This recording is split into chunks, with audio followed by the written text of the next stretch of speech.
Bonsoir, bonsoir à toutes et toutes, bienvenue. Bienvenue, sur la chaîne Les Animaux et nous ou dans le groupe Facebook, peu importe d'où vous regardez cette émission. Bienvenue à vous. Petit check son, s'il vous plaît. Faites-nous un petit coucou aussi dans le chat, comme ça on sait que vous êtes là, que vous êtes avec nous. Donc, vous êtes ici dans, la dernière émission, la santé et nos animaux, comment les aider? Donc, avec Mélanie, on se réjouit de terminer donc ces émissions en compagnie donc de notre invitée Anne-Claire, qu'on va vous présenter un petit peu après. Donc moi, c'est Pauline, je suis communicante animalière, formatrice au animal et donc voici Mélanie, je te laisse te présenter. Oui, bonsoir tout le monde. Donc, Mélanie, de la magie du vivant. Donc, je suis en fin de formation de naturopathie animalière. Donc, j'accompagne des animaux avec la naturopathie et je fais aussi des soins énergétiques, aide des bijoux inspirés. Donc, voilà. Alors, ce soir, on présente un sujet qui nous tient à cœur, vraiment à Mélanie et moi et aussi à Anne-Claire. Donc le deuil et la fin de vie, des animaux qui nous accompagnent. Donc voilà, c'est un sujet qu'on voulait aborder. Donc cette soirée, ça va être vraiment on va vraiment échanger avec vous par rapport à tout ça. Donc il y aura des temps d'échange, de questions. Donc, n'hésitez pas à poser vos questions dans le chat. On va faire cette émission en 2 parties. On va d'abord aborder, la fin de vie des animaux et ensuite on abordera donc toute cette partie deuil, voilà, qui est, aussi importante que l'accompagnement, voilà, de la fin de vie de nos animaux. Donc, est-ce que tu veux présenter en quelques mots, Anne-Claire, s'il te plaît, Mélanie? Oui. D'abord, petite information technique pour ceux qui sont sur Facebook. Si jamais on ne voit pas vos noms, prénoms, donc vous pouvez l'indiquer dans les messages si vous avez jamais fait de live ici. Voilà. Et puis alors, oui, Anne-Claire Lachaise qui accompagne les animaux avec tous ces outils. Donc, Anne-Claire est anciennement vétérinaire. Elle a travaillé pendant plus de 30 ans en tant que praticienne vétérinaire. Et aujourd'hui, elle se consacre à la naturopathie, à l'écoute, à l'accompagnement de l'humain et de l'animal. Et aussi, donc elle accompagne également les humains avec leurs animaux en fin de vie. Et puis, pour traverser ce passage du deuil. Donc ce soir, on a la joie de vous présenter encore une fois Anne-Claire sur cette chaîne. Bonsoir Pauline, bonsoir Mélanie, bonsoir à toutes et à tous. Je suis ravie de venir échanger sur ces thèmes qui me tiennent effectivement à cœur depuis très longtemps. Bonsoir. Merci à toi. Merci à toi vraiment de partager ce moment ensemble et puis avec tous les gardiens qui nous regardent. Alors, vaste sujet, on a plein de choses à, à vous partager. Donc, Anne-Claire, peut-être commencer, si tu veux bien, par désensibiliser peut-être ou avoir cette vision de la vie et de la mort par rapport aux animaux. Peut-être commencer par là, en premier temps, si tu veux bien. Oui, donc déjà le constat que je fais, c'est que dans nos sociétés occidentales à l'heure actuelle, la mort reste un sujet tabou, y compris la mort des humains. Et du coup, peut-être la mort des animaux de compagnie est également, si ce n'est encore plus tabou. Et malheureusement, on n'en parle plus, pas du tout, dans la mesure où on est plus justement dans cette société où quelque part, on prône plus le fait de rester en vie, en bonne santé le plus longtemps possible et quelque part, pour beaucoup d'entre nous, la mort est un échec, quoi. Alors que, et donc, je trouve qu'on n'a pas du tout de culture de la mort dans nos sociétés occidentales. Et de ce fait, les personnes ne sont pas du tout préparées, que ce soit à la mort d'un proche humain ou d'un compagnon animal, quoi. Donc déjà ce que je souhaite dire, c'est que, bah, il y a pas de règle absolue car, ben, on est tous déjà en tant que gardiens d'animaux, différents, du fait, de la famille dans laquelle on a grandi, de l'éducation qu'on a reçue, des valeurs qui nous ont été, partagées, et ensuite des expériences de vie qu'on a connues, qu'on ait, déjà été confronté, à la perte d'un proche humain ou, d'un ou plusieurs animaux de compagnie, quoi.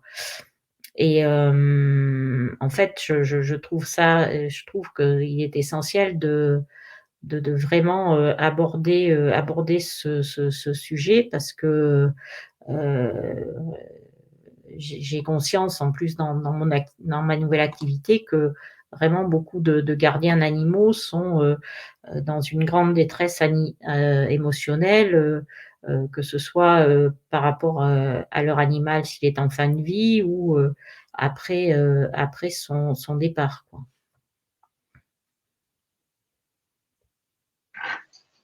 Mmh. Oui et puis c'est aussi quelque chose, que notre entourage, ne peut pas toujours non plus comprendre, que ce soit, puis j'ai l'impression que c'est aussi beaucoup, quand ça concerne le deuil, d'un animal, avec lequel on a vécu, que cette, compréhension et en même temps, oui, je pense que ceux qui ont un lien très fort avec les animaux peuvent aussi, comprendre ça dans le sens où quand le lien et la connexion est intense, il y a ce cette chose qui fait qu'on on se dévoile, on est entier avec notre animal, on lui partage tout et puis c'est ça aussi qui fait que, ben, une fois qu'il part, c'est pas toujours simple. D'autant que dans le contexte de fin de vie des animaux, malheureusement, se pose régulièrement, la question de l'euthanasie qui est vraiment, un sujet, très sensible et très délicat, hein, parce que, du coup, encore une fois, il y a pas de règles et pour beaucoup de personnes, c'est vraiment enfin, la fin de vie de l'animal est vraiment un passage, très douloureux et source de beaucoup de doutes, d'interrogations, heu, parce qu'il y a en fait, il y a beaucoup enfin, ce qui ressort le plus souvent, c'est, que les gardiens, et c'est compréhensible, redoutent que l'animal souffre. Et en plus, ce qui se passe, c'est que, nous les humains, on a, pour la plupart d'entre nous, cette peur de la souffrance physique, de la mort, alors que les animaux, en fait, sont pas du tout dans ce concept-là et les animaux, donc non seulement ont des émotions, mais ils ont également une conscience et donc ils ont cette conscience que quand ils arrivent à la fin de leur vie, quoi, donc et ils sont, dans l'acceptation, eux. ce qui n'est pas le cas de nous les humains et de nous gardiens d'un animal en fin de vie, quoi.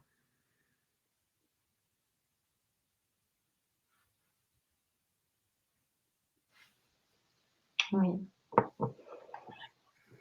Oui, et c'est vrai que cette relation, que nous, on peut avoir avec la souffrance et notre mental, si j'ai envie de dire, parce que c'est souvent de là que ça vient. Bah, c'est aussi notre instinct de survie qui se met en réaction. Mais les animaux ont la chance de ne pas avoir ce mental, justement, et juste cet instinct de survie. Et la souffrance, ils la vivent en effet pas du tout la même chose que nous.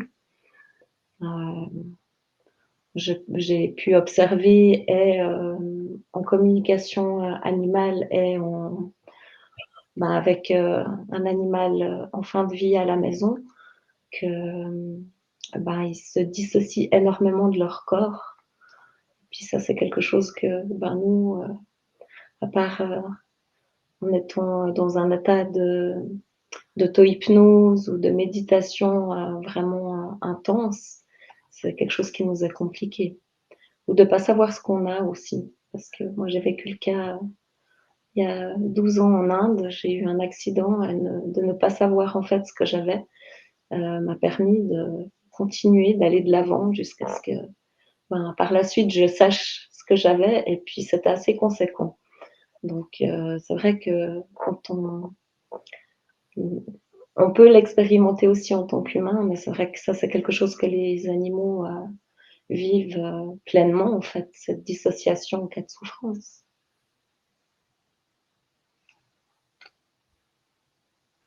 Oui, comme tu dis, Mélanie, c'est vrai qu'avec les différentes pratiques, c'est très souvent qu'ils savent qu'il y a quelque chose qui se passe dans le corps, sans forcément mettre un mot dessus, cancer ou insuffisance rénale, ou, voilà, ça nous appartient en fait, c'est complètement humain. Mais il y a ce ressenti du corps et comme tu dis, cette dissociation. Alors, pas à chaque fois, mais c'est souvent. J'ai souvent eu ce cas aussi. Et qui fait que ce qu'on parlait un peu en dehors, là, tout à l'heure, ce qui fait que nous, on peut avoir la sensation qu'il souffre, voir le corps, mais en fait, l'animal lui-même, en énergie, il est, quand on dit dissocié, c'est comme si vous avez le corps qui est là et l'énergie, elle est pas vraiment ancrée dans le corps. Donc, il y a plus pour l'âme ce ressenti physique de souffrance ou de gêne ou quoi que ce soit. Et certains animaux le font ça, font ces petits allers-retours comme ça. Et je sais que Cara, elle le faisait en fait. Heu, Elle me disait: «Oui, j'ai ça faisait comme une boule dans le ventre». J'ai vraiment ça en ressenti qu'elle ressentait, mais voilà, si c'était trop, elle hop, et du coup, c'était beaucoup plus doux pour elle, c'était beaucoup plus apaisé en fait. Donc c'est vrai que c'est pas simple heu, quand on n'a pas entre guillemets «cette reliance» avec l'animal, de se dire: «Oui, mais je vois qu'il souffre», on voit le corps qui réagit, mais en fait en l'énergie en elle-même, ça va, c'est OK, quoi. Donc c'est sûr que c'est pas voilà, c'est quelque chose de pas évident pour les gardiens. Alors, déjà une chose sur laquelle je souhaitais insister par rapport, dans le cadre d'animaux vieillissants, qui n'ont pas encore de maladie, déclarée, c'est, justement, l'importance de prévenir et en fait de faire régulièrement, examiner son animal par un vétérinaire justement pour, dépister, un début d'insuffisance rénale chronique, un début d'insuffisance cardiaque, de l'arthrose, en fait, dès qu'on voit que, enfin, même si l'animal n'a pas encore de signes particuliers, c'est important d'avoir, cette prévention et ces examens, vétérinaires, réguliers de manière, justement à essayer de prendre les pathologies dégénératives le plus tôt possible, de manière justement à pouvoir mettre en place ce qu'il faut, que ce soit de manière conventionnelle et ou complémentaire, pour l'accompagner et lui assurer un confort de vie maximal. Ça, c'est une chose. Et ensuite, malheureusement, quand l'animal est atteint d'une maladie incurable, par exemple, d'une affection cancéreuse, je pense que ce qui est vraiment important, c'est alors c'est difficile, hein, mais d'essayer au maximum qu'on peut d'être dans l'instant présent aux côtés de son animal. Et nous, c'est vrai qu'avec notre mental d'humain, on a facilement tendance à se projeter, à faire des scénarios catastrophes, mais comment il va être demain, dans une semaine, dans un mois, je veux pas qu'il souffre, voilà quoi. Et je trouve en tant que gardien, on a il faut qu'on prenne soin de nous, qu'on se fasse aider pour réussir justement à être dans cet instant présent, jour après jour auprès de son animal, en longue maladie ou à la fin de sa vie parce qu'il est vieux. C'est vraiment important pour l'animal qu'on soit le plus en paix possible avec nous-mêmes et qu'on essaie de lui apporter le plus d'amour. Et on sait très bien que malheureusement la peur est à l'opposé de l'amour, et quand on est dans une vibration de peur, d'angoisse, l'animal va le ressentir. Donc il y a et encore une fois, c'est humain, et je veux pas du tout culpabiliser les gardiens par rapport à ça, mais c'est vrai qu'il faut avoir conscience que l'animal, il a avant tout besoin d'amour, quoi, et qu'on soit là à l'instant T auprès de lui, quoi. Ouais, et j'ai envie de dire qu'en fait, l'animal, il est pas la maladie, en fait. Mmh. Donc c'est c'est Oui. c'est Mmh. différent, en fait. Moi, j'ai appris avec donc Cara, toujours, quand j'ai appris qu'elle avait son cancer avec mon conjoint, la terre, elle s'est effondrée, en fait, et on nous annonçait 2 semaines, 1 mois, pas plus, quoi. Donc nous, voilà, c'était un coup dans le dos, quoi. C'était vraiment, mais en lui demandant, elle, ce qu'elle voulait, et ben, en fait, nous, ça nous a alors rassurés dans un sens, parce qu'elle, ce qu'elle voulait, c'était vivre et continuer, voilà. Et comme tu dis, on agit avant de lui demander, en fait, on agissait, heu, vraiment, on était à ses petits soins. C'est-à-dire que les escaliers, on la portait, pour la mettre dans la voiture, on la portait aussi, les balades, on les faisait moins longues, mais sans forcément lui demander son avis, quoi. Donc elle subissait notre, surprotection, Mmh. suite à ça, en fait. Et au final, pour elle, ben, non, elle avait pas envie de ça. Elle avait juste envie, c'était qu'on la laisse tranquille, de vivre, de faire ses balades, de jouer, d'être encore avec nous et tout ça. Et quand, on a su ça, on se dit: «Mais en fait, oui, OK, OK». Et ça a vraiment aidé à une acceptation de se dire: «Bon, elle veut vivre, elle a encore toute son énergie, on dirait pas du tout qu'elle est malade».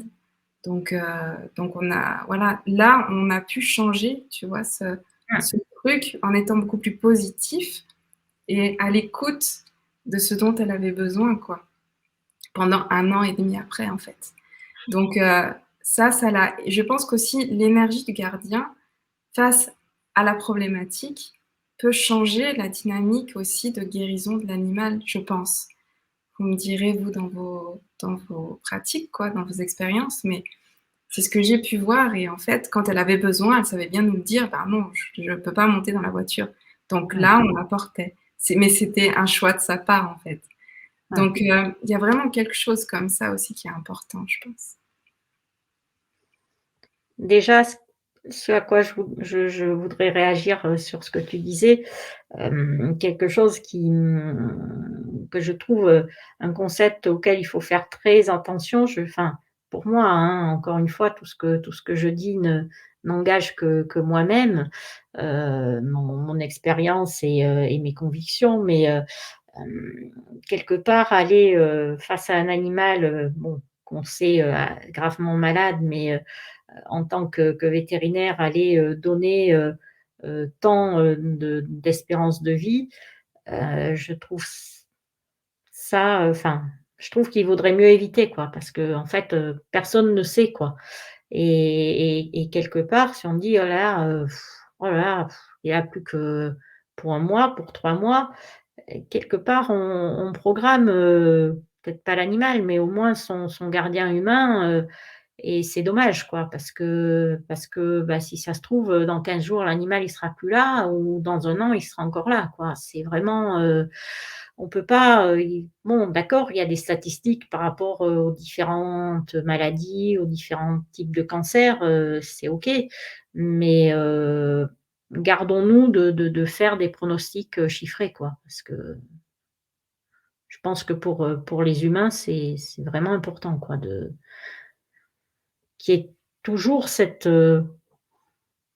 même si on sait que l'animal va finir par partir de cette maladie-là, ne pas condamner, ne pas mettre un couperet de dans le temps, quoi, parce que ça coupe l'espoir, quoi, pour beaucoup de personnes. C'est, c'est un peu dommage. Oui, puis autant en tant qu'humain, pour les diagnostics humains, autant que pour les animaux, en fait. Parce que c'est Mmh. vrai que, Mmh mh. bon, ça enlève l'espoir, de vie, et puis je pense que c'est quelque chose qu'il faut garder, même si dans un certain sens, il faut pas se leurrer, mais il y a toujours, des voilà, des moments, qu'on pourrait peut-être dire, des petits miracles, des choses comme ça qui permettent, à des humains et à des animaux de pouvoir continuer encore un temps. Il y a même des réémissions, donc pas toujours, voir que ce côté sombre, et je pense que oui, c'est très, très important de en tant que gardien, de pouvoir faire abstraction de ce laps de temps qu'on nous donne, et puis, ben, peut-être d'avoir une idée que c'est quelque chose, de fulgurant, et puis que ça peut être, rapide, mais pas de donner, des dates, ou des semaines ou des mois. Mmh.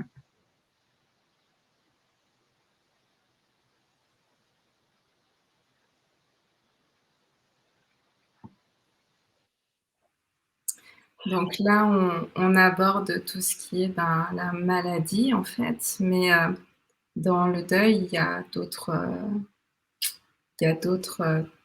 alors je vais dire façons, c'est pas c'est pas très joyeux, mais nos animaux peuvent partir de plein de manières différentes. Donc il y a les accidents, hem, des accidents graves, des morts, subites aussi, enfin voilà. Donc si tu peux nous parler un petit peu de ces différentes, façons d'accompagner justement, et peut-être dans ces acceptations ou non, ces différents états émotionnels, en fait, dans lesquels on peut passer, quand on est confronté, en fait, à ça, quoi.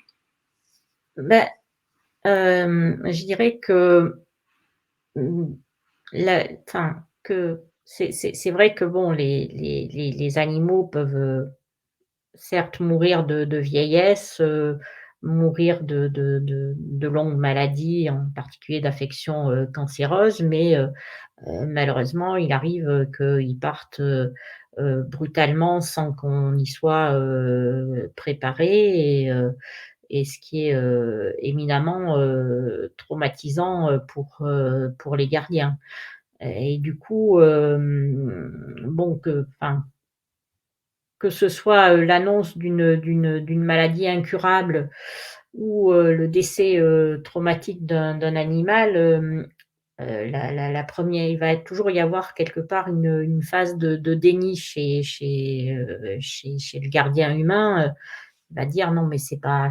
possible, c'est pas vrai», voilà, parce que en fait, c'est un mécanisme de protection, inconscient de manière à éviter une douleur trop insupportable pour la personne humaine. Après dans le cadre de mort traumatique, donc par exemple, un animal qui va se faire, renverser par une voiture sous les yeux de son gardien, un chien qui va se faire, attaquer, par d'autres chiens, toujours sous les yeux de son gardien. Là, ça peut entraîner vraiment, un traumatisme, très important et certains gardiens peuvent se retrouver, dans ce qu'on appelle un état de stress post-traumatique et qui malheureusement, je pense est rarement, pris en charge quoi. Parce que, bah, les personnes, elles vivent ça et puis, bon, enfin, elles vont, peut-être, enfin l'animal va être amené chez le vétérinaire, qu'il soit décédé ou pas encore, mais après, il va pas y avoir un suivi psychologique comme, quelqu'un qui assiste, à quelque chose de traumatisant chez un proche, humain, quoi.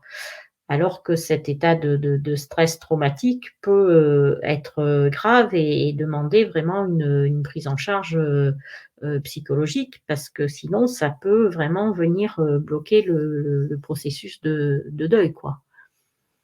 Donc heu Donc ça, cette phase de déni et de sidération émotionnelle, je pense que, enfin, quelles que soient, les circonstances du décès de l'animal, tout gardien passe par cette phase-là. Après donc, beh, dans la mesure où, justement on a, un lien, d'attachement, avec un être, que ce soit un humain ou un animal, le décès et la perte de cet être, va, déclencher donc, un processus de deuil. Parce que je pense que, beaucoup de personnes n'ont pas conscience, en fait, le deuil, il se met en place, qu'on le veuille ou non, quoi. C'est pas quelque chose qu'on décide. Si, on perd un animal avec lequel on avait un lien d'attachement, très fort, automatiquement, ce processus de deuil va se mettre en place, tout comme, lorsqu'on perd un proche humain et donc tout à l'heure, on parlera, si on a le temps, de différents livres, mais j'ai vraiment beaucoup aimé le livre du docteur Christophe Fauré, qui est un psychiatre, donc qui est spécialisé dans l'accompagnement des personnes humaines en fin de vie et également dans l'accompagnement des personnes humaines en deuil d'un proche humain. Et donc, il a écrit un livre, sur le sujet du deuil qui est vraiment très, très complet et qui est bon, destiné enfin qui traite de l'humain, mais, dans le cas de la perte d'un animal de compagnie bien-aimé, c'est le même processus qui se met en place et il faut bien, prendre conscience que ce processus de deuil, en fait, c'est un processus de cicatrisation, psychique, suite, à la disparition de cet animal, avec lequel on avait, ce lien d'attachement et le but de ce processus de deuil, c'est en fait d'arriver à recréer à l'intérieur de nous, au fond de notre cœur, ce lien qu'on avait avec l'animal à l'extérieur, mais qui n'est plus puisque l'animal n'est plus là, quoi. Et donc c'est un processus qui, peut durer, plus ou moins longtemps, parfois, des mois, voire, des années, à la suite de la disparition d'un animal, tout comme, à la suite de la disparition d'un humain, quoi. Et heu Et ce qui est aussi important, à mon avis, de souligner, c'est que donc ce processus de deuil, c'est inconscient. Donc, Christophe Fauré, dans son livre, explique, c'est très intéressant, il fait le parallèle entre le fait, de se blesser physiquement. Par exemple, vous êtes en train de faire la cuisine, vous vous entaillez le doigt avec un couteau. Bon, il y a une blessure et le corps a l'intelligence de mettre en place des processus pour que cette blessure cicatrise et ça, c'est complètement inconscient. Après, libre à vous de laisser votre doigt complètement entaillé, et puis, de laisser cicatriser comme ça pourra ou, d'aller aux urgences, si, l'entaille est grave, et pour, avoir des points de suture et puis après, faire des pansements tous les jours, faire des soins de manière à ce que ça cicatrise du mieux possible et que, la cicatrice soit la plus esthétique, possible et que vous continuez à vous servir de votre doigt comme il faut. Et donc ce processus de deuil, c'est, le même processus de cicatrisation, mais au niveau, psychique et du coup, donc il faut faire la différence entre processus de deuil, parce que ça, on ne décide pas et faire un travail de deuil, en conscience, de manière justement, à réaliser ce qui se passe et à faire un travail, à exprimer ses émotions et de manière à, justement à ce que ce processus de deuil soit le moins douloureux possible et qu'à l'issue de ce deuil, on reprenne, une vie la plus apaisée possible. Sachant que, quoi qu'on fasse, on n'oubliera jamais la perte de cet animal qu'on a aimé et qui a avec qui on a eu ce lien, particulier et comme une blessure physique, on garde une cicatrice et il y aura toujours des moments, des circonstances, des dates particulières où, ça viendra nous refaire, souffrir quoi.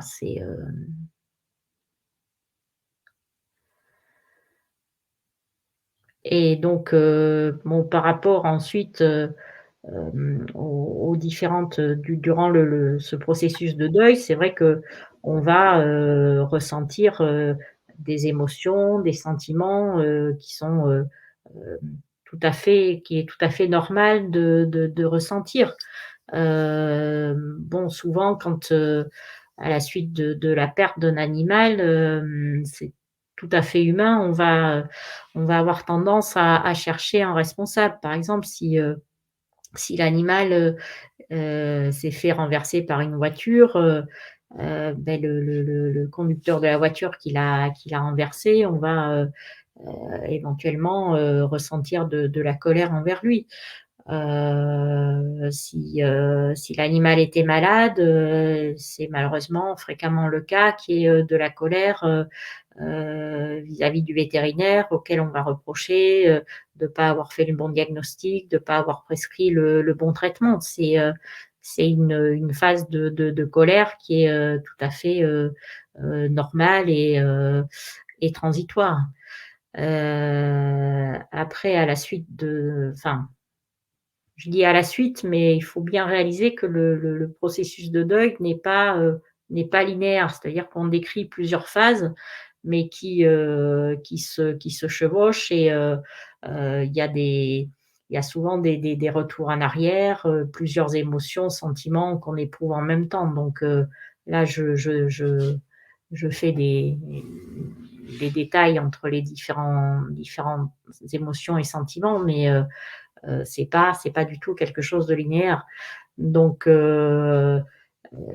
ce qui est régulièrement ressenti par les gardiens également, c'est la culpabilité à la suite de la disparition de leur compagnon animal, où les gens, vont se reprocher, de l'avoir laissé sortir, ce matin-là, et qu'après il s'est fait renverser ou de pas avoir, réparé le trou dans la clôture le chien est passé dans le trou et après il est allé se faire agresser par d'autres chiens ou grand classique aussi de culpabiliser de pas s'être aperçu qu'il allait pas bien, de pas l'avoir amené chez le vétérinaire plus tôt, etc. Et donc de cette culpabilité va découler souvent un sentiment de tristesse, voire chez certains gardiens une certaine dépression et avec certains gardiens qui vont parfois avoir euh, des troubles du sommeil, une perte d'énergie, des maux d'estomac, des céphalées, de l'urticaire, enfin, parce qu'encore une fois, donc tout ce qui ne s'exprime pas s'imprime et justement, s'il n'y a pas possibilité pour les personnes d'exprimer ces émotions qu'elles ressentent, automatiquement, il y a le risque que ça se traduise par des maux, des douleurs au niveau du corps physique. Mais malgré tout, au terme de ce processus de deuil, si tout se passe bien, il arrive une phase d'acceptation où on accepte on accepte la notion que l'animal est parti. Parce que parfois il y a des morts qui nous paraissent injustes, inacceptables, donc c'est plus l'acceptation que, oui,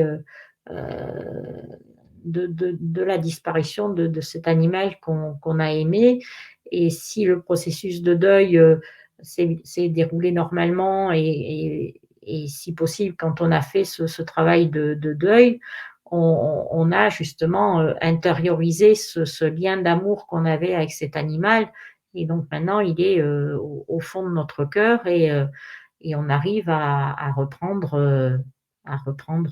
le cours de nos vies, quoi.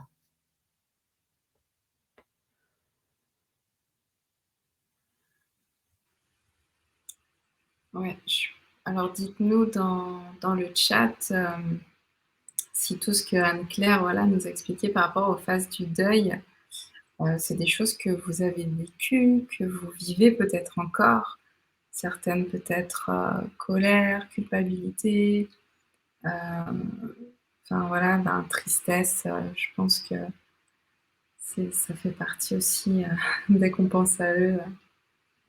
Donc oui, c'est tout à fait ça.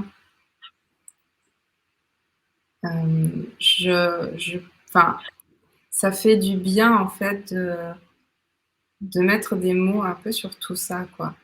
Parce que pour vous me direz, hein, mais comme on disait tout à l'heure, on peut se sentir seul face justement au deuil de son animal et heu et face à certaines personnes qui ne pourraient ne pas comprendre la tristesse que l'on peut vivre, ce crève-cœur vraiment, qui nous arrive en fait, suite à la perte d'un animal et que certains voient les animaux pas comme nous, on les voit en fait, comme nous, on les a en nous, dans notre cœur, comme des individus qui ont partagé notre vie, comme on disait, notre intimité.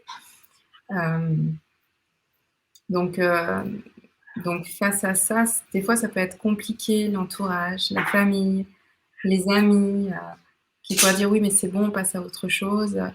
Donc, je pense que c'est quelque chose de rassurant aussi, tout ça. De se dire: «OK, oui, je suis passée par la sidération, du déni, oui, par de la colère, cette culpabilité, cette tristesse. OK, c'est normal, en fait». Je ne sais pas ce que vous en pensez, vous, mais j'ai, c'est quelque chose de rassurant, je pense. Mmh. Ouais, déjà, j'aurais tendance à dire que malheureusement, il faut avoir conscience que, pour beaucoup de personnes, enfin, il y a beaucoup de personnes qui sont seules et l'animal qui est parti, c'était vraiment, l'unique compagnon de cette personne, son confident et une fois que l'animal a disparu, ces personnes se retrouvent vraiment dans une solitude et parfois vraiment avec personne, à qui parler, quoi et c'est très triste et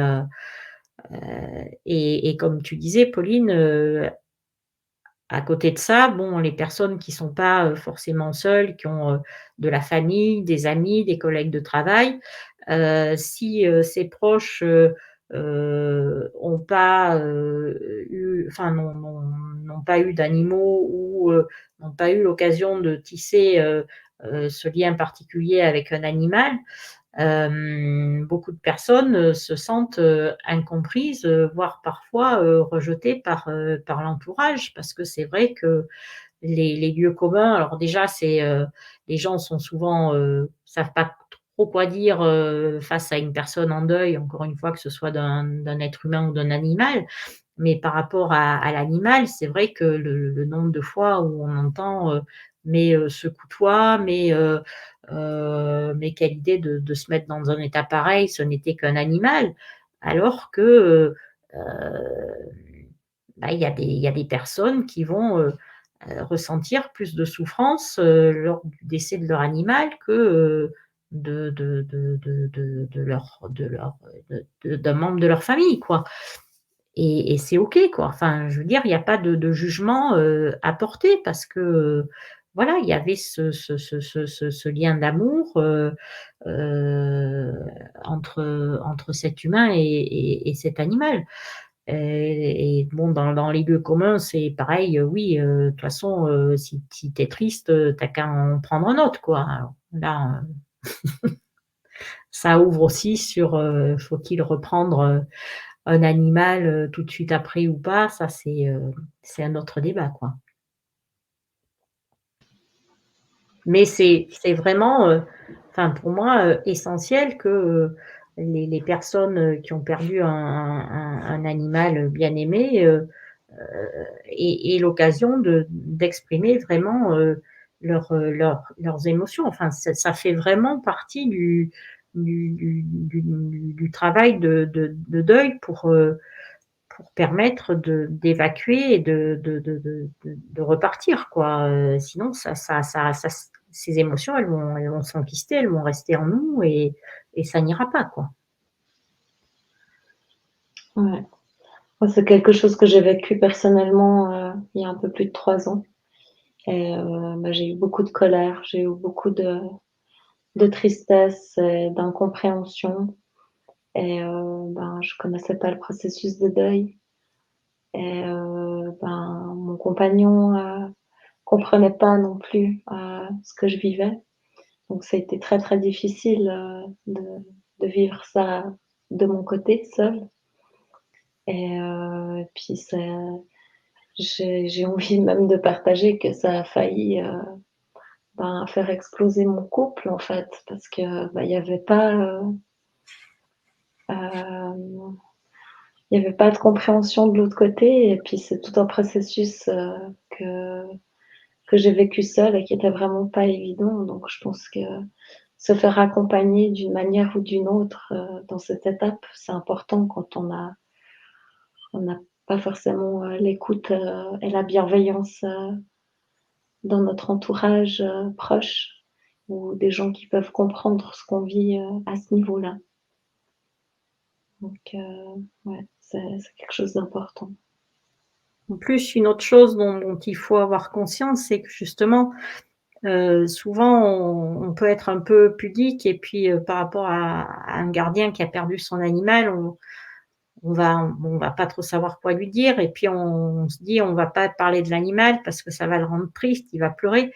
Alors que justement dans la première phase du deuil, au contraire, les personnes ont besoin de parler, d'évoquer leur animal, des souvenirs avec lui et en plus au niveau de l'émotion, quand il y a des émotions fortes comme ça, ben, en fait, plus la personne va pouvoir, parler régulièrement, exprimer, ses les émotions qu'elle ressent, plus les émotions vont perdre en intensité et plus ça va permettre, au final à la personne de s'apaiser et je trouve que, bah, quelque part, justement ne pas parler Donc, enfin, je vais parler d'un cas qui me concerne et qui date de bientôt 30 ans. Je sais quand j'ai perdu ma maman, bah, j'ai beaucoup souffert en fait que mon entourage, mes proches ne parlent plus d'elle. Pour moi, c'était la faire mourir une deuxième fois, quoi. Alors que j'avais envie qu'on me parle d'elle. Et je pense que, enfin, pour toute perte, c'est important de parler de la personne ou de l'animal qui a disparu, quoi.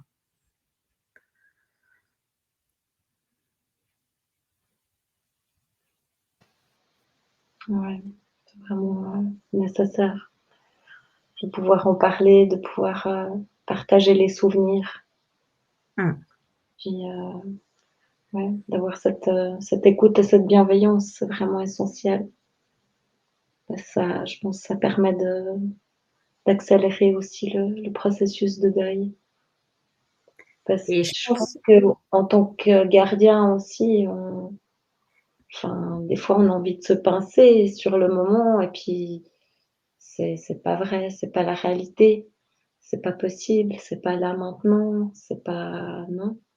Et puis, ben, de pas pouvoir le partager, ça ça maintient en fait ce déni. Tandis que de pouvoir commencer à partager, ça aide à aller de l'avant. ce qui me semble aussi, important, c'est justement, de mettre en place des rituels, après le départ de l'animal. Alors, aujourd'hui, maintenant, on a la chance d'avoir, des centres d'incinération qui, proposent des incinérations, individuelles et les personnes peuvent récupérer, les cendres de leur animal, que ce soit dans des urnes, décoratives, pour, les personnes, par exemple, pour qui ça va aider de faire un petit autel avec l'urne, une photo de l'animal, une bougie ou des urnes plus, basiques, pour, les personnes, par exemple, qui, vont souhaiter, enterrer l'urne dans leur jardin au pied d'un arbre,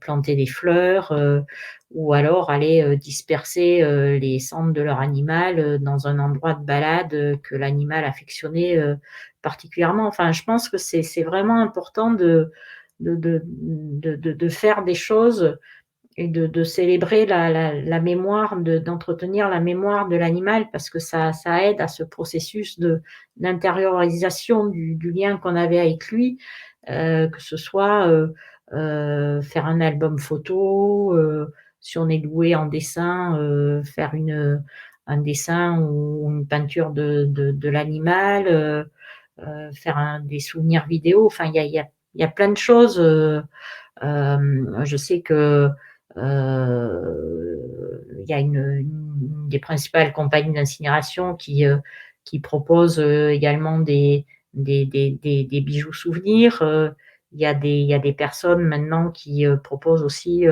des bijoux avec des poils, des plumes, des crins de l'animal, quoi. Enfin, tout ce genre de choses qui permet de continuer à faire vivre, l'animal à l'intérieur de nous avec des rituels, des petites célébrations, ce genre de choses, quoi.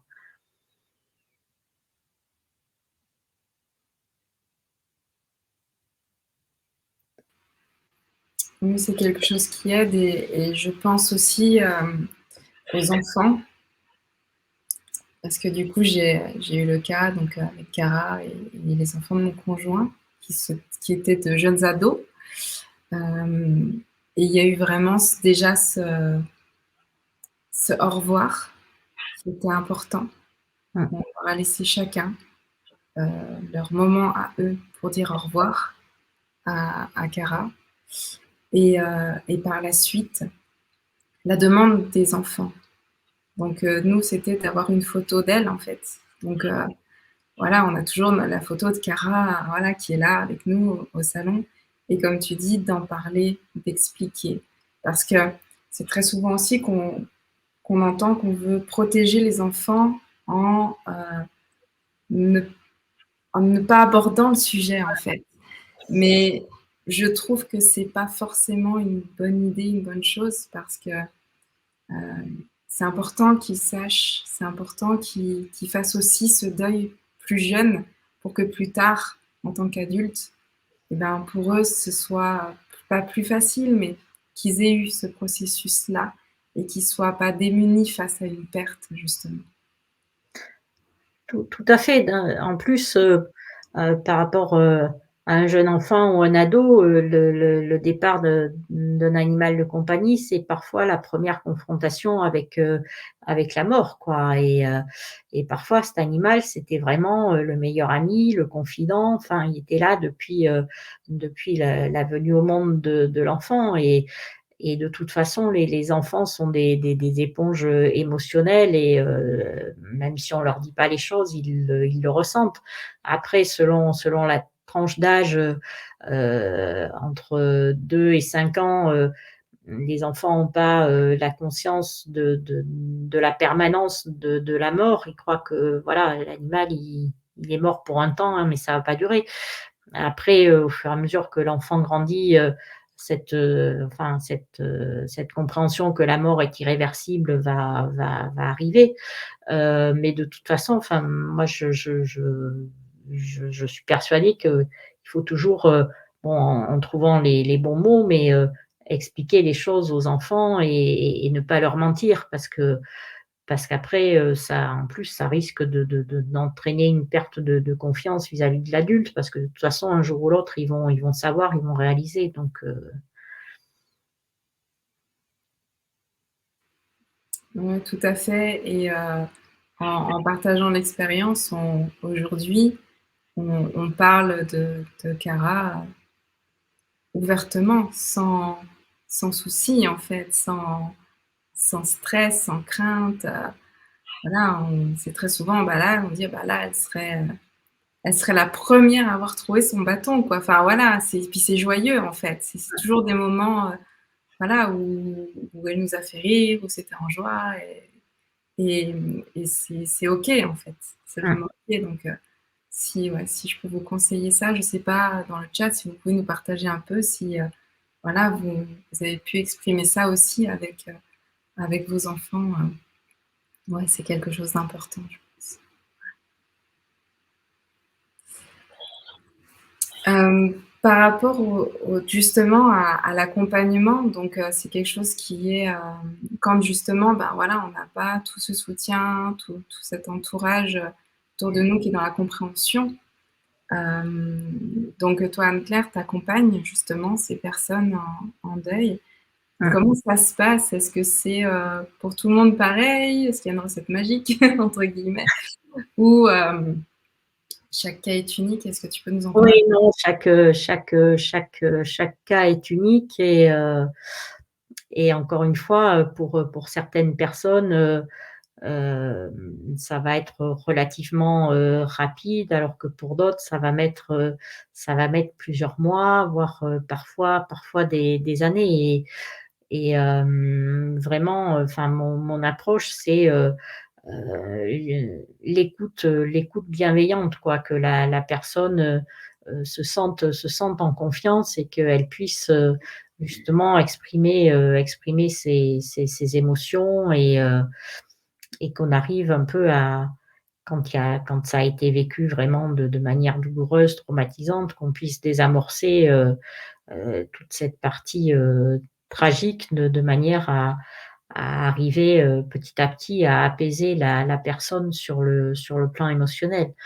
Alors bon, c'est vrai que, à côté de ça, je suis passionnée par les fleurs de bac et les autres élixirs floraux et ça, je trouve que c'est un outil, merveilleux, que ce soit, dans la période de fin de vie de l'animal parce que, on a des élixirs, floraux qui peuvent, déjà, aider, l'animal à partir, plus paisiblement, justement à quitter cette enveloppe physique pour, partir, sur un autre état vibratoire, on va dire.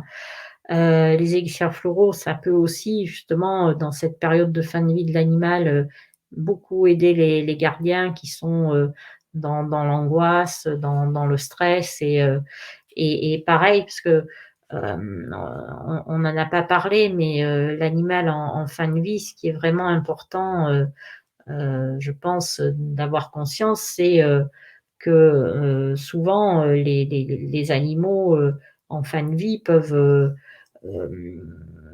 supporter, un état de souffrance, parfois pendant, relativement, longtemps parce que justement le gardien humain est pas prêt à les laisser partir et parce que justement il y a la peur de se sentir abandonné, la peur de la mort, la non-acceptation de ce processus et du coup justement il y a des élixirs qui permettent d'aider le gardien à faire ce détachement et du coup ce sur quoi je voulais insister aussi, c'est, l'animal en fin de vie, il faut vraiment donc lui dire, tout l'amour qu'on a pour lui, toute la gratitude qu'on a vis-à-vis de lui, de toutes ces années de bonheur, et qui nous a amenés, tout l'amour inconditionnel qu'il nous a témoigné et surtout lui dire, c'est OK, si tu as envie de partir maintenant, si c'est trop dur pour toi, tu je libère-toi, pars, parce que beaucoup d'animaux, en fait, les animaux sont dans l'acceptation de la mort pour ça fait partie d'un cycle naturel. Mais en revanche, enfin, d'après, beaucoup de communications, dont j'ai eu, connaissance, l'animal enfin, les animaux sont souvent inquiets pour leur gardien parce qu'ils sentent justement que, la le gardien est dans cette panique, dans ce désespoir de voir son animal, partir et qu'il va plus être là, quoi. Donc et donc là, il y a vraiment des élixirs floraux, intéressants pour accompagner, alors à la fois l'animal en fin de vie, le gardien de l'animal en fin de vie et après le gardien en deuil de son animal. Parce que, comme les élixirs floraux agissent vraiment, essentiellement en premier lieu sur le plan émotionnel, bah, selon les émotions, les sentiments, éprouvés par les gardiens, ben, moi, je les accompagne, avec des mélanges personnalisés, que j'adapte, au fur et à mesure de l'évolution de l'état émotionnel de la personne. Et oui, je confirme ce que tu dis, Anne-Claire, par rapport justement à l'animal, comment est-ce qu'il ressent, cette acceptation en fait du gardien de le laisser aller en fait. Voilà, de le laisser partir quoi. Et c'est vrai que quand, on fait cette démarche, OK, merci, être en bienveillance, être en gratitude et en amour, et ben, ça apaise tout le monde en fait. Mmh. Ça apaise l'animal, on sent qu'il y a vraiment une détente, un relâchement et puis, tout le monde est dans cette acceptation et c'est beaucoup plus doux en fait. Il y a vraiment quelque chose qui se passe de beaucoup plus doux, beaucoup plus léger, autant pour, le gardien que l'animal. Ouais, c'est important.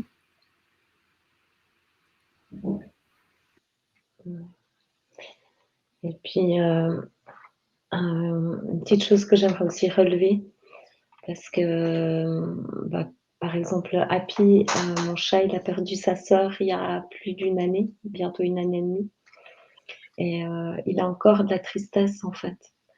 Donc aussi penser à accompagner parfois des animaux, qui accompagnaient l'animal, qui est décédé. Mmh. Qu'eux aussi, ils ont besoin, souvent. Ça Ouais. fait des vides aussi pour eux et je pense que, bah, on n'y pense pas forcément, mais bah, là, voilà, moi, j'ai reconnecté à ça avec Happy, dernièrement. Par lui enfin, chez lui, c'est par cycle, c'est par vague. Il y a des moments où c'est OK, puis des moments où c'est pas OK, puis là, c'est un moment où c'est pas OK pour lui. Donc voilà, de pouvoir aussi faire le nécessaire pour, les accompagner et puis, ben, aussi un outil, je pense, qui peut, qui peut aider dans cet accompagnement du deuil, c'est la connexion animale aussi. Parce que c'est vrai qu'on peut se connecter à l'animal quand il est malade ou avant qu'il parte, une fois qu'il est parti. Et puis ça permet aussi de recevoir pour le gardien des informations précieuses et, et aussi avoir une écoute par rapport à l'animal qui est parti dans ce sens-là.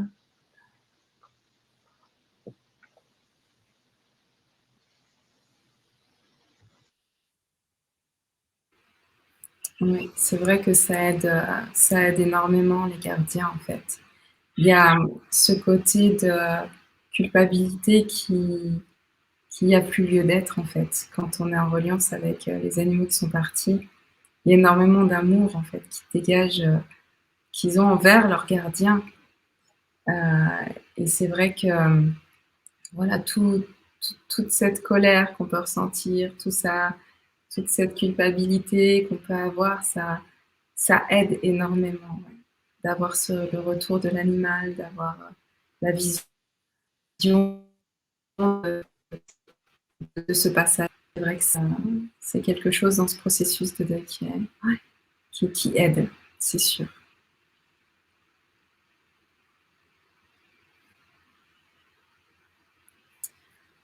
Alors, si vous avez des questions dans le chat, vous pouvez, n'hésitez pas, ici, toutes les trois, à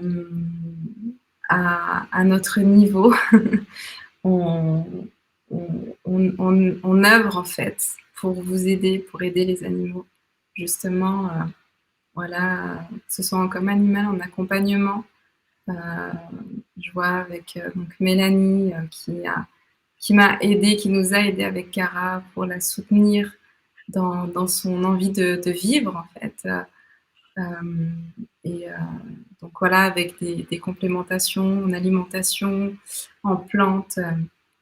Donc n'hésitez pas à poser vos questions, à poser vos ressentis aussi, là comme animal, puis le deuil, la fin de vie aussi. Donc avec Anne-Claire, on est là pour pour vous répondre par rapport à tout ça. Anne-Claire, est-ce que tu veux nous parler de certains bouquins justement qui pourraient aider aussi les gardiens à comprendre un petit peu plus peut-être et avoir des clés dans ce passage? Oui, oui, tout à fait. Donc, bon, j'ai lu pas mal sur le sujet.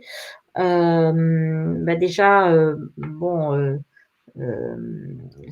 le livre que j'ai évoqué au tout début, c'est le livre du docteur Christophe Fauré, donc psychiatre Oui, non. spécialisé dans l'accompagnement des personnes en fin de vie et dans l'accompagnement des personnes en deuil, qui s'appelle Vivre le deuil au jour le jour. Donc, bon, ça traite de la disparition, de la fin de vie et du deuil de personnes humaines, mais bon, c'est vraiment une bible sur le deuil, sur les phases du deuil, sur le processus.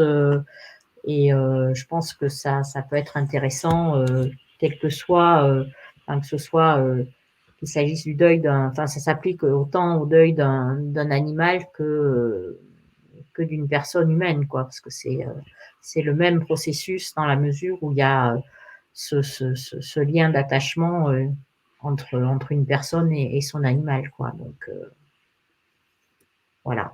Donc ça c'est la première chose. Après, donc on a des ouvrages un peu génériques dédiés aux animaux. Donc, il y a le livre de Lynn Pion qui s'appelle Apprivoiser le deuil animalier. Donc, Lynn Pion,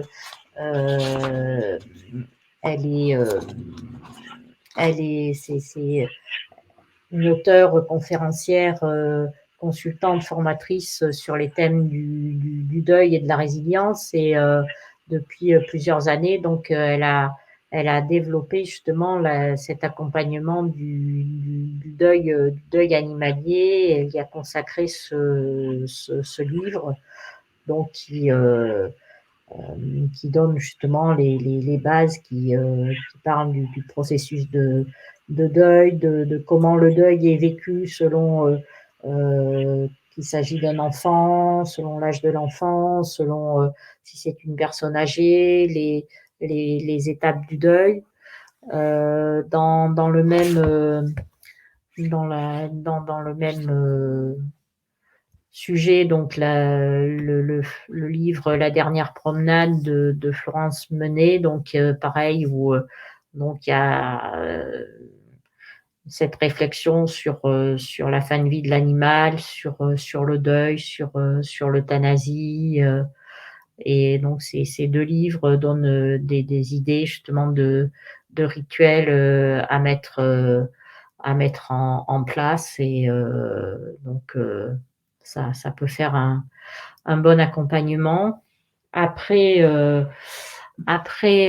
donc il y a deux autres livres que j'aime beaucoup, dont un que j'adore, entre autres, celui de Laïla Del Monte, Les animaux, leur chemin vers l'au-delà. Donc bon, je pense que beaucoup de personnes connaissent Laïla Del Monte de réputation, vu que c'est une communicante animalière de réputation internationale, et vraiment ce livre qu'elle a écrit, alors c'est le premier livre de Laïla Del Monte que j'ai lu.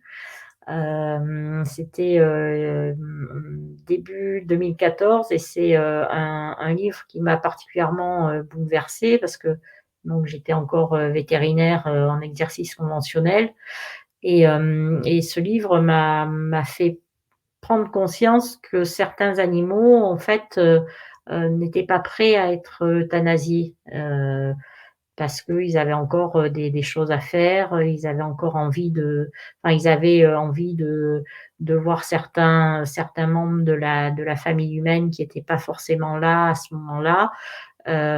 C'est vraiment un très très beau livre, que j'ai relu plusieurs fois, et qui me fait pleurer à chaque fois, mais c'est vraiment des récits de communication sur des animaux en fin de vie, ou sur des animaux qui sont partis, et vraiment c'est magnifique. Alors dans la même veine, donc Penelope Smith, c'est une communicante animalière américaine, et donc Les animaux ne meurent pas, c'est pareil, donc là c'est plus voilà, sur le passage.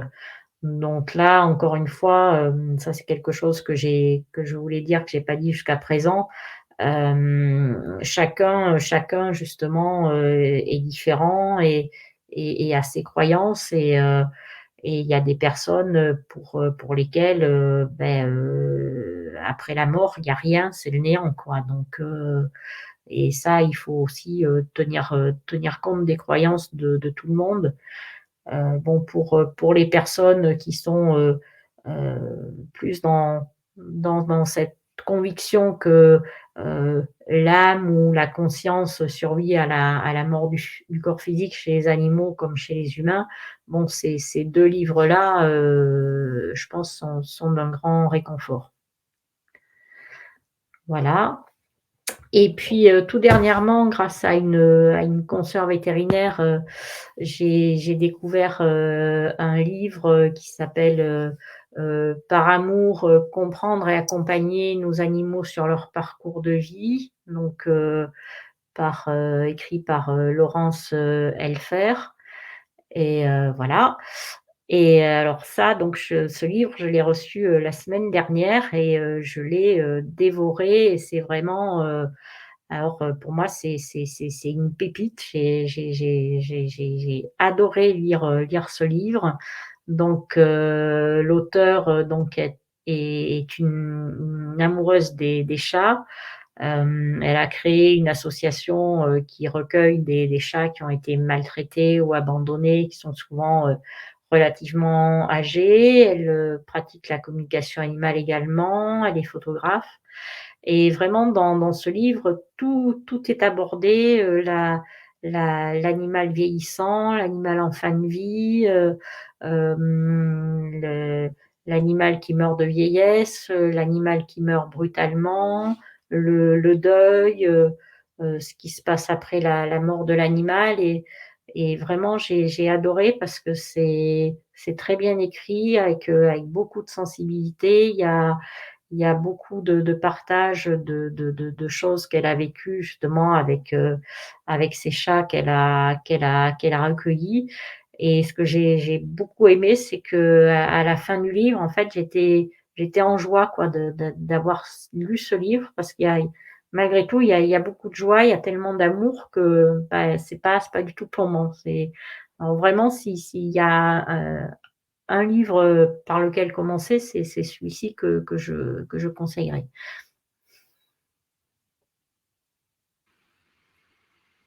Ok, merci, merci Anne-Claire pour tous ces ouvrages. Donc,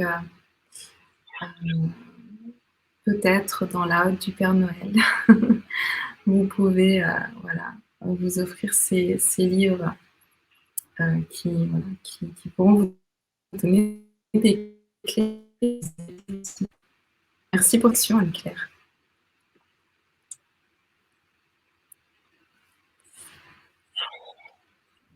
Alors, je regarde un petit peu dans les commentaires. Il n'y a pas l'air d'y avoir de questions. On nous remercie. Alors, bonsoir, merci pour cette émission et merci à Anne-Claire pour ses paroles très rassurantes au sujet de l'acceptation de l'animal face à la fin de sa vie.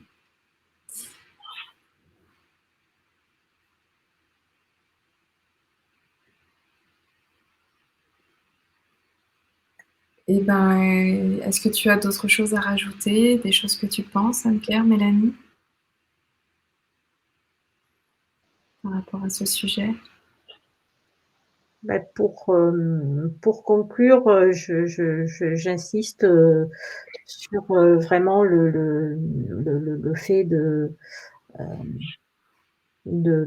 pas rester, seul avec son stress, ses angoisses et de pouvoir parler de ses émotions, que ce soit vis-à-vis d'un animal en fin de vie ou lorsqu'on a perdu un animal et puis, vraiment,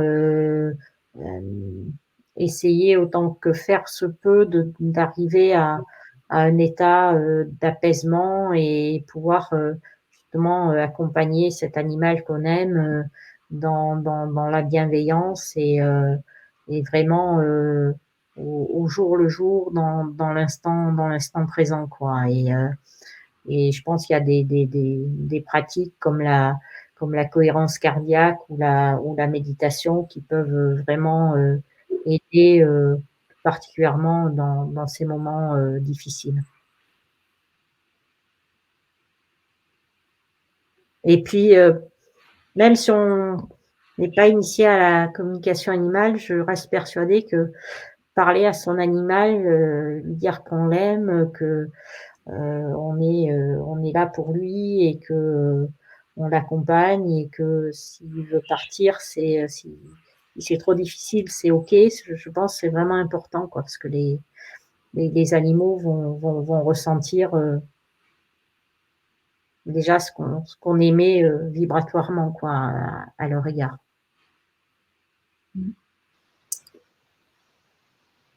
Et quelques décisions qu'on prenne, bah, ne pas être dans la culpabilité parce que les animaux sont, eux, dans un tel amour inconditionnel que on les accompagne jusqu'au bout, pour les laisser, partir, naturellement d'eux-mêmes ou, qu'on décide de les aider, à partir, par, une euthanasie de compassion. Enfin, pour eux, c'est OK, quoi, après, ils sont toujours dans cet amour et il n'y a pas de jugement par rapport à ce que nous, les gardiens, avons décidé. Je pense que de toute façon, chaque personne, fait de la manière la plus juste qu'elle ressent, quoi.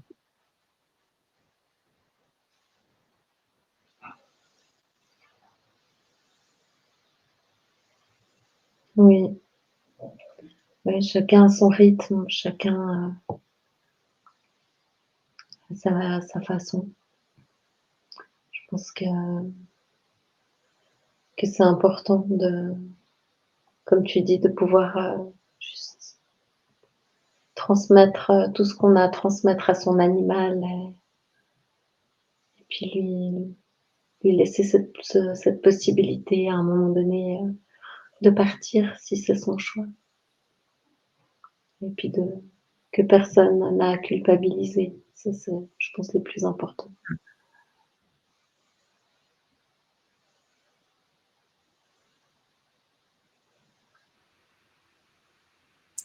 Donc merci à toutes les deux. Merci aux personnes qui nous ont voilà, regardé ce soir, écouté. J'espère que voilà, on a pu vous donner certaines réponses à certains mots peut-être que vous avez par rapport voilà, au deuil de vos animaux, à tout ça. Merci Anne-Claire de ce temps passé ensemble. Donc vous pouvez retrouver voilà, toutes les coordonnées d'Anne-Claire dans la description de cette vidéo si vous voulez vous rapprocher voilà, pour un accompagnement, si c'est quelque chose encore de difficile pour vous. Voilà, ce deuil. Et n'hésitez surtout pas, voilà, il y a toujours des personnes aimantes, bienveillantes, des écouteuses, comme tu dis Anne-Claire, qui sont là et qui justement voilà, sont là pour vous aider. Ouais, merci du fond du cœur à vous deux pour ce partage. Je pense que c'est quelque chose qui est pas facile à aborder, mais je pense que c'est important de l'aborder et puis que ça s'ouvre de plus en plus pour qu'on puisse se rendre compte que c'est des cycles de vie, mort, vie, et puis que même c'est quelque chose qu'on vit au quotidien. Donc, merci du fond du cœur pour ce moment ensemble et merci à tout le monde d'avoir été là. Je conclurai sur cette très belle citation de Jean d'Ormesson qui a écrit il y a quelque chose de plus fort que la mort, c'est la présence des absents dans les mémoires des vivants. Et c'est vraiment, voilà, c'est le fait de garder les êtres aimés disparus dans nos cœurs et de conserver ce lien d'amour à l'intérieur de soi.